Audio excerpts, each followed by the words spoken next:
Hasil pertemuan perdana Dewan Perdamaian atau Board of Peace memastikan Indonesia akan menjadi salah satu pionir negara pengirim 8.000 pasukan melalui skema pasukan stabilisasi internasional atau ISF ke Gaza.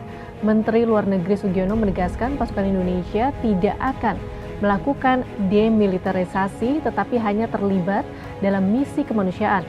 Pertanyaan selanjutnya, bagaimana memastikan pasukan Indonesia di ISF benar-benar berperan sebagai penjaga perdamaian? Lalu bagaimana rekam jejak pasukan penjaga perdamaian Indonesia di kancah internasional? Kepala Center for Intermestic and Diplomatic Engagement Anton Aliabas Minggu 22 Februari 2026 menegaskan untuk menjaga pasukan Indonesia tidak terlibat dalam agenda demilitarisasi diperlukan negosiasi dan diplomasi yang kuat di internal ISF. Hal tersebut dimungkinkan karena Indonesia menduduki posisi wakil komandan ISF. Namun efektivitasnya sangat bergantung pada sosok yang akan mengisi jabatan tersebut. Perwira yang ditunjuk setidaknya harus memiliki pengalaman tugas yang beragam, mulai dari tingkat staf hingga komandan, serta pernah mengikuti misi perdamaian PBB. Selain itu, kemampuan bahasa asing yang memadai menjadi faktor penting untuk menunjang pelaksanaan tugas. Pelatihan persiapan pasukan juga dinilai krusial karena kerangka legal dan lingkungan operasional ISF berbeda dengan misi PBB. Selain kesiapan personel dan logistik, diperlukan pula pelatihan evakuasi apabila konflik kembali tereskalasi. Dalam konteks ini, tidak ada jaminan keterlibatan TNI akan sepenuhnya berjalan sesuai rencana awal, yakni hanya menjaga perdamaian mengingat dinamika dan ketidakpastian di lapangan yang tinggi. Di tengah berbagai tantangan dan potensi dilema tersebut, pemerintah diingatkan agar konsisten pada komitmen mengirim pasukan untuk misi kemanusiaan.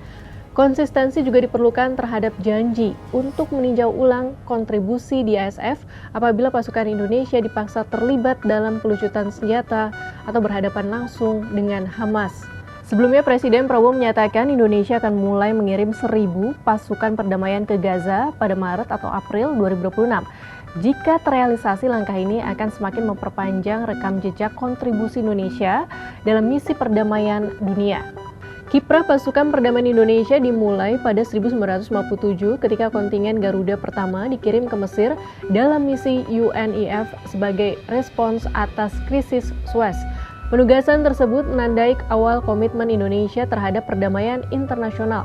Selain itu, kontingen Garuda dikirim ke berbagai wilayah konflik, antara lain Kongo 1961 hingga 1963, Vietnam 1973 hingga 1975, Bosnia 1993 hingga 1996, Kamboja 1993, dan Somalia 1993. Berdasarkan data PBB per Januari 2024, Indonesia telah mengirim sekitar 2.700 personel ke berbagai misi seperti UNIFIL di Lebanon, MONUSCO di Kongo, dan MINUSCA di Afrika Tengah yang menegaskan peran aktif Indonesia di kawasan berisiko tinggi.